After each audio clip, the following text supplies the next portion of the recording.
کہ ایک فرد کی مغفرت ہو جائے۔ میرے ایمان والے بھائیوں، مغفرت وہ بھیک ہے جو اللہ کے در کے سوا کہیں سے نہیں مل سکتی۔ اللہ ہم سب کو مغفرت کی بھیک عطا فرمائے۔ میرا ایک معمولی سا گناہ، بہت چھوٹا سا گناہ، ساری کائنات کے انسان مل کر میرا وہ معمولی سا گناہ معاف کرنا چاہیں، میرا وہ معمولی سا گناہ ساری کائنات کے انسان مل کر معاف نہیں کر سکتے۔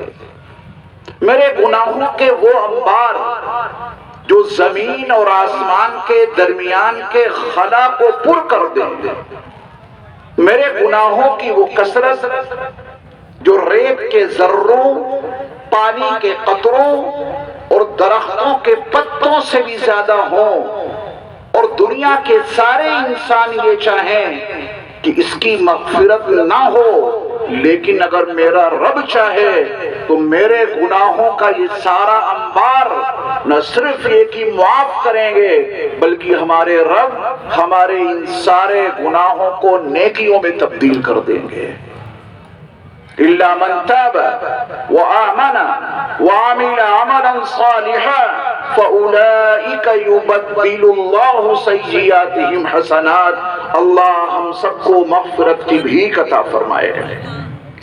میں دل کی گہرائیوں سے حضرت مولانا محمد عمر صاحب دامت برکاتہم العالیہ کو مبارکباد پیش کرتا ہوں، جن کی سعی پیغام اور جہد مسلسل کے نتیجے میں الحمدللہ وہ دینی ادارہ جو پہلے بہت مختصر سے رقبے پہ برپا تھا، آج اللہ کے فضل و کرم سے، حضرت مولانا کے اخلاص کی برکت سے وہ ادارہ ایک وسیع فضا میں آ گیا ہے۔ اللہ اس ادارے کی جملہ ضروریات غیب سے پوری فرمائے۔ وقت کی بے پناہ قلت، بس 2 حدیثیں سماعت فرما لیں، اور ان کے جو افادات ہیں، جو اس کے متعلق ضروری باتیں ہیں، وہ بڑے اختصار کے ساتھ میں 15 منٹ کے اندر پیش کرنے کی کوشش کروں گا۔ رسول مکرم حضرت محمد صلی اللہ علیہ وسلم کہ صحابہ اکرام رضوان اللہ تعالی علیہم اجمعین میں سے ایک بڑے معروف صحابی ہیں سیدنا معاذ بن جبل رضی اللہ تعالی عنہ۔ یہ رسول مکرم صلی اللہ علیہ وسلم کے بڑے پیارے صحابی تھے۔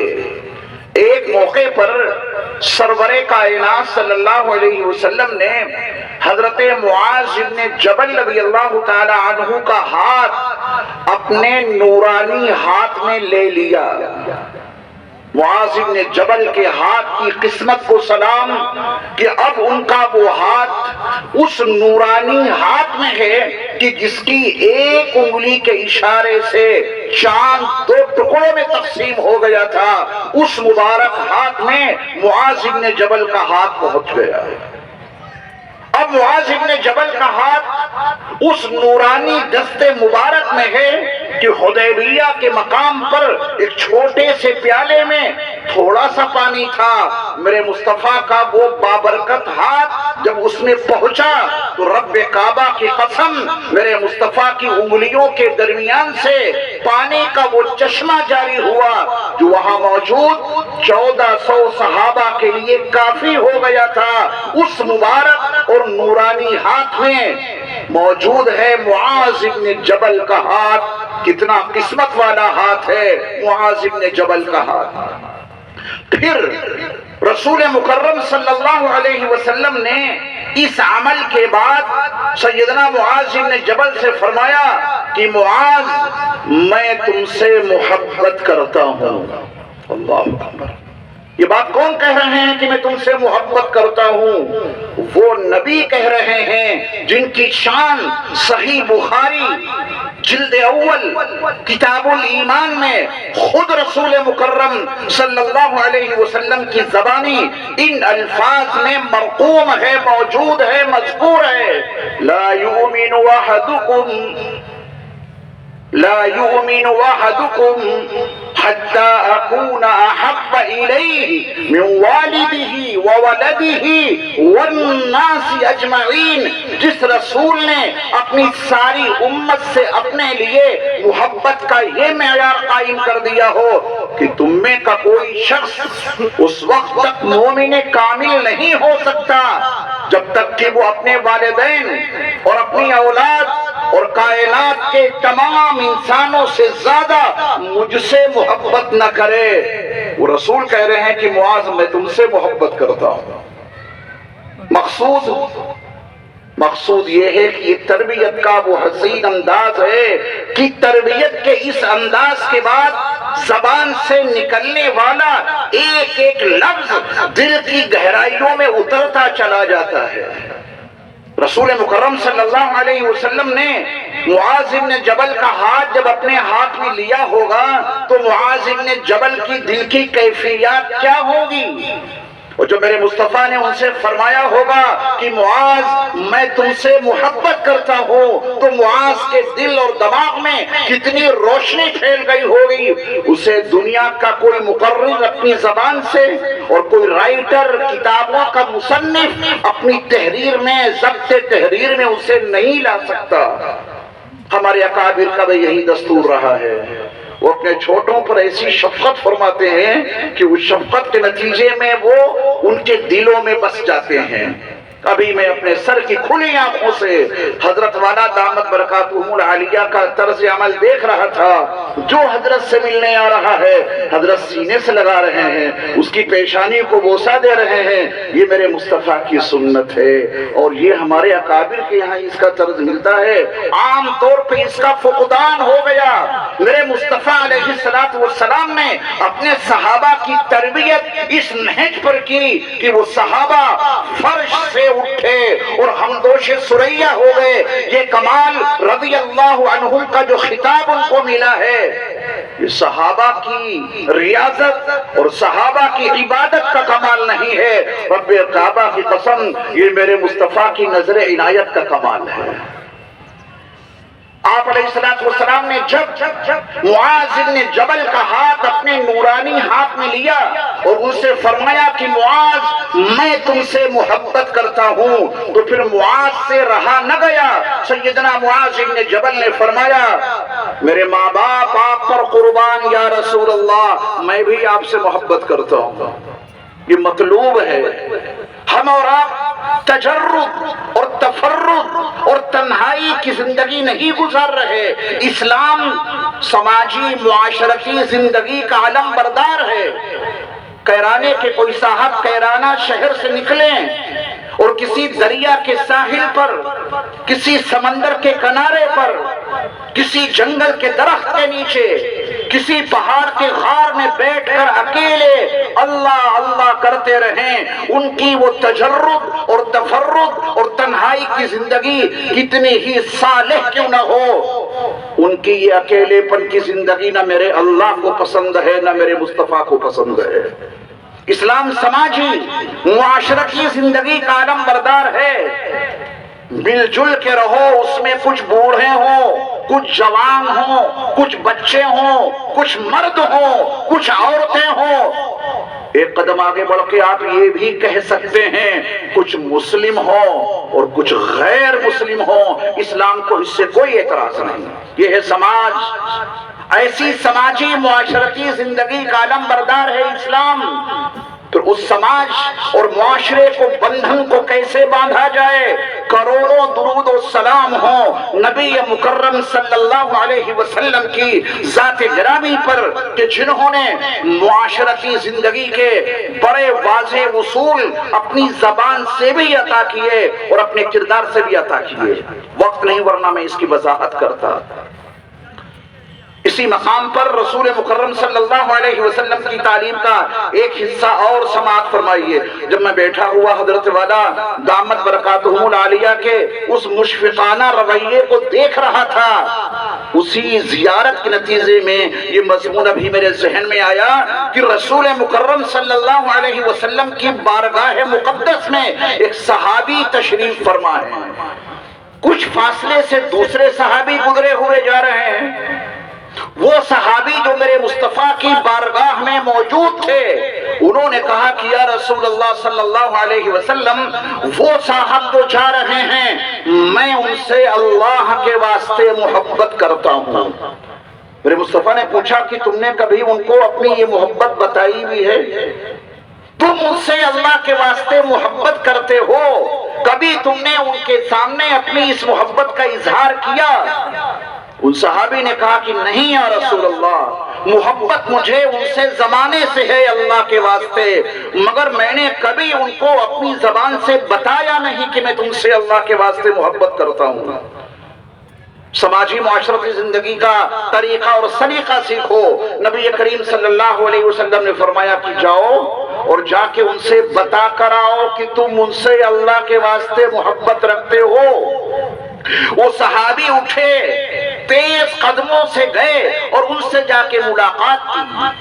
سلام کے بعد ان سے کہا انی احبک فی اللہ، جناب میں آپ سے اللہ کے واسطے محبت رکھتا ہوں.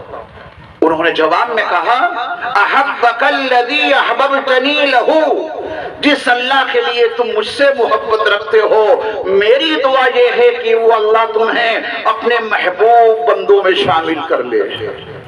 اپنے نبی کی اس سنت کو اپنے سماج میں، اپنے معاشرے میں زندہ کرو.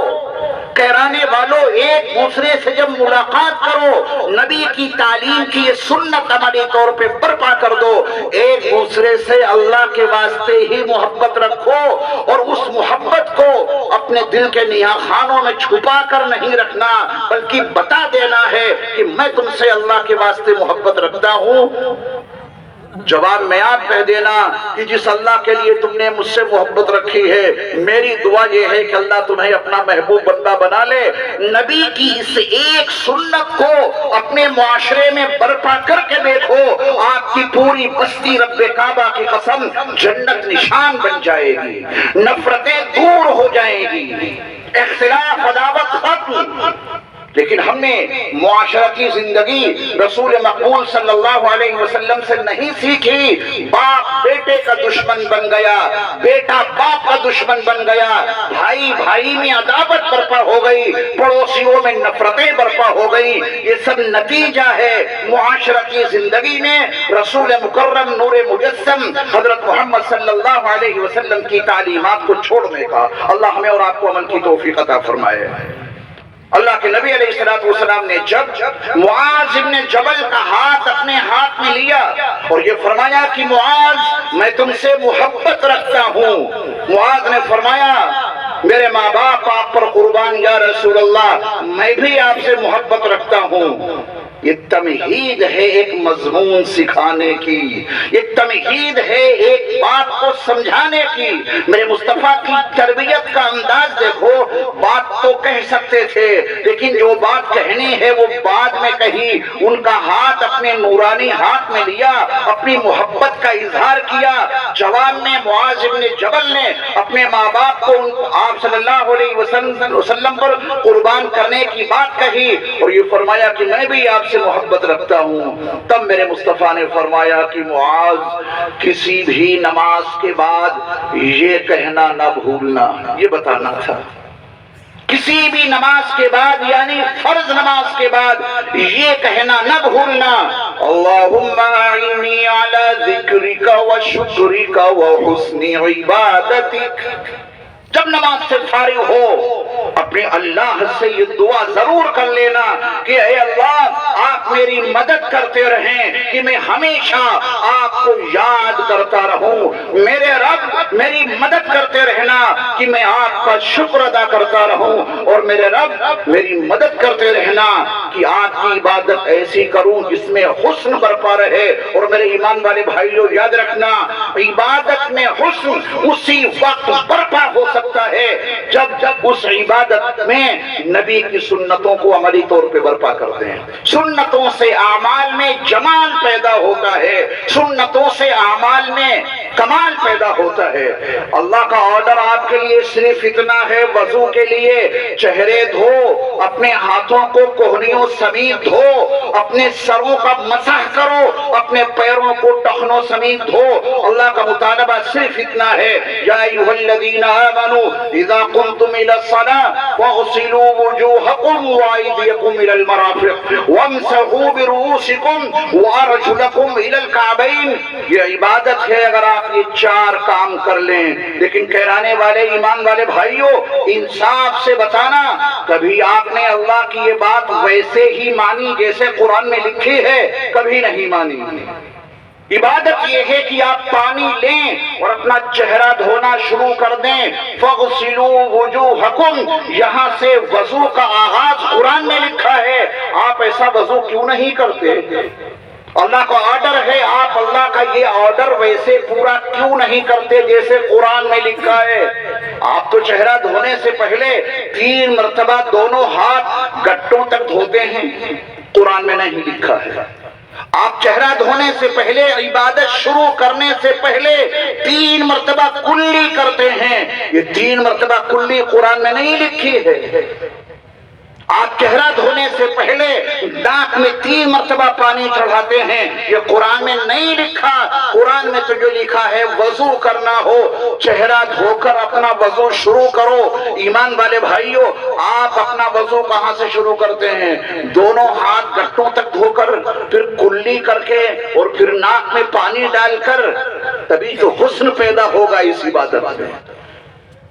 فرائض اور واجبات کے ادا کرنے سے عمل کا ڈھانچہ قائم ہو جاتا ہے، اس ڈھانچے میں خوبصورتی پیدا ہوتی ہے۔ سنتوں پر عمل کرنے کے نتیجے میں تو آپ یہ 3 سنتیں پہلے ادا کرتے ہیں۔ اگر تھوڑا سا آپ گہرائی میں جائیں تو پھر میرے مصطفیٰ کی سنتوں کی عظمتیں، ان کی رفعتیں دلوں کی گہرائیوں میں اترتی چلی جائیں گی۔ ہر پانی سے وضو نہیں ہوتا، وضو اسی پانی سے ہو سکتا ہے جس کا رنگ صحیح ہو، وضو اسی پانی سے ہو سکتا ہے جس کا ذائقہ صحیح ہو، وضو اسی پانی سے ہو سکتا ہے جس کی بو صحیح ہو۔ کروڑوں درود و سلام ہو، کروڑوں درود و سلام ہو نبی مکرم صلی اللہ علیہ وسلم پر کہ آپ نے حکم الہی شروع کرنے سے پہلے اپنی یہ 3 سنتیں عطا کر دی۔ دونوں ہاتھ گٹوں تک دھو گے تو پانی کا رنگ معلوم ہو جائے گا، کلی کرو گے تو ذائقے کا پتہ چل جائے گا، ناک میں پانی چڑھا لو اس کی بو معلوم ہو جائے گی۔ پانی کے تینوں صاف کچے کب ہو گیا، پانی صحیح ہے، اب اللہ کا حکم شروع کرو۔ یہاں سبحان اللہ کہنے پہ جی ایس ٹی لگتی ہے کہرانے والوں کو، ہے نا؟ جی ایس ٹی لگتی، بڑا ڈر لگ رہا ہوگا کہ اگر کسی بات پہ ہم نے سبحان اللہ کہہ دیا تو صبح جی ایس ٹی کا بل آ جائے گا۔ میرے ایمان والے بھائیوں، سبحان اللہ کہنے پر جی ایس ٹی نہیں لگتی۔ ادھر آپ کی زبان سے نکلا سبحان اللہ، ادھر آپ کے رب نے آپ کے لیے جنت میں درخت لگا دیا۔ اہتمام رکھیں گے ہر نماز کے بعد، اللہم اعنی علی ذکرک و شکرک و حسن عبادتک۔ ارادہ کیا تھا 2 حدیثوں کے سنانے کا، مگر اسی ایک حدیث کو سنا کر میں اپنی بات حضرت خواجہ عزیز الحسن صاحب مجذوب نور اللہ مرقدہ، جو حکیم الامت حضرت مولانا شاہ اشرف علی صاحب تھانوی نور اللہ مرقدہ کے خلیفہ تھے، ان کے شعر پہ میں اپنی گفتگو کو مکمل کیے دیتا ہوں۔ وہ شعر کیا ہے؟ ایک پیغام ہے، ایک نظام زندگی ہے، ایک کامیابی کا گلدستہ ہے۔ حضرت خواجہ صاحب فرماتے ہیں، کامیابی تو کام سے ہوگی، کامیابی تو کام سے ہوگی، نہ کہ حسن کلام سے ہوگی، فکر اور اہتمام سے ہوگی، ذکر کے التزام سے ہوگی۔ اللہ ان صفات کے ساتھ ہم سب کو عمل کی توفیق عطا فرمائے۔ وآخر دعوانا ان الحمد للہ رب العالمین۔